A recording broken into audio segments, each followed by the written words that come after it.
వినాయక చవితి వచ్చేలోగా ఇంట్లో నుంచి కొన్ని వస్తువులను తీసేయాలి. అప్పుడే మీకు గణేశుని ఆశీస్సులు, లక్ష్మీ కటాక్షం కూడా లభిస్తుంది. మరి ఆ వస్తువులేంటి, ఇంట్లో పేదరికాన్ని పెంచే వస్తువులేంటో తెలుసుకుందాం ఇప్పుడు. ఈసారి వినాయక చవితి ఆగస్టు 27వ తేదీన వస్తుంది. పండుగ వస్తుంది అనగానే అందరూ తమ ఇంటిని శుభ్రం చేసుకుంటూ ఉంటారు. అయితే వాస్తు ప్రకారం పండుగకు ముందే కొన్ని మార్పులు ఖచ్చితంగా చేసుకోవాలి. ఎందుకంటే వినాయక చవితి పండుగ వస్తూ మనకు ఆనందం, శుభం, శ్రేయస్సు తెస్తుంది.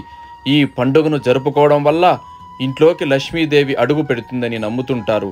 అలాగే అడుగు పెట్టాలంటే ఖచ్చితంగా కొన్ని మార్పులు చేసుకోవాలి. ముఖ్యంగా ఇంట్లో నుంచి కొన్ని వస్తువులను తొలగించాలి. మరి అవి ఏంటో చూద్దాం. చిరిగిన పాత పుస్తకాలు. చాలామంది తమ ఇంట్లో చినిగిపోయిన పాత పుస్తకాలను కూడా దాచుకుంటూ ఉంటారు. అవి ఉపయోగిస్తూ ఉంటే పర్వాలేదు, అలా కాకుండా ఓ మూలన పడేసి ఉంచితే వాటిని తొలగించడమే మంచిది. ఎందుకంటే అలాంటి పుస్తకాలు ఇంట్లో ఉంటే పిల్లలు విద్యకు దూరం అయ్యే అవకాశం ఉంది.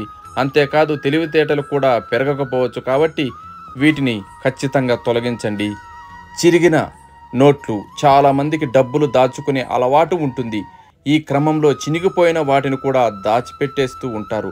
కానీ అలాంటివి ఉంచుకోవడం వాస్తు ప్రకారం మంచిది కాదట. అదృష్టాన్ని దూరం చేసే అవకాశం ఉంది. కాబట్టి అలాంటి నోట్లను తొలగించడమే మంచిది. వాటిని మార్చగలిగితే మార్చేయండి. లేదా ముఖ్యంగా అలాంటి నోట్లని పూజ కోసం అస్సలు ఉపయోగించకూడదు. పాత బట్టలు. మీరు సంవత్సరాలుగా ధరించని చిరిగిన బట్టలు ఉంటే ముందుగా వాటిని ఇంటి నుండి బయటకు విసిరేయండి. ఎందుకంటే ఈ వస్తువులను ఇంటికి అదృష్టాన్ని తీసుకురావు. అవి ప్రతికూలతను ఆకర్షిస్తాయి. ఇంట్లో ఉన్న డబ్బు కూడా నీటిలా ఖర్చు అవుతుంది. పాత బట్టలు, మురికి బుట్టలతో గణేశుడిని ఇంటికి తీసుకురావడం శుభం కాదు.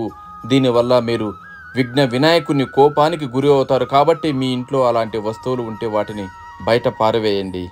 విరిగిన, దెబ్బతిన్న విగ్రహాలు ఇంటి శక్తిని నాశనం చేస్తాయి.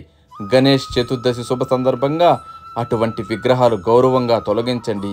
ఇది సానుకూల శక్తి ప్రవాహాన్ని పెంచుతుంది. అలాగే విరిగిన గడియారాలు కావచ్చు, అలాగే పాడైపోయిన ఫర్నిచర్ కావచ్చు, ఏదైనా సరే ఇంటి నుండి తీసివేయడం చాలా మంచిది. గణేశుణ్ణి ప్రతిష్ఠించే ముందు పూజా స్థలాన్ని పూర్తిగా శుభ్రం చేయండి. సానుకూలతను పెంచడానికి మంచి ధూపం, శుభ్రమైన నీటితో పూజా స్థలాన్ని శుద్ధి చేయండి. పాత అవసరమైన వస్తువులు మీ ఇంటి నుండి విరిగిన, ఉపయోగించిన లేదా చికాకు కలిగించే వస్తువులను తొలగించండి. ఇది ఇంటి శక్తిని రిఫ్రెష్ చేస్తుంది. గణేష విగ్రహాన్ని ఇంటి ఈశాన్య లేదా తూర్పు దిశలో ప్రతిష్ఠించాలి. సరైన దిశ శుభం, శ్రేయస్సును తెస్తుంది.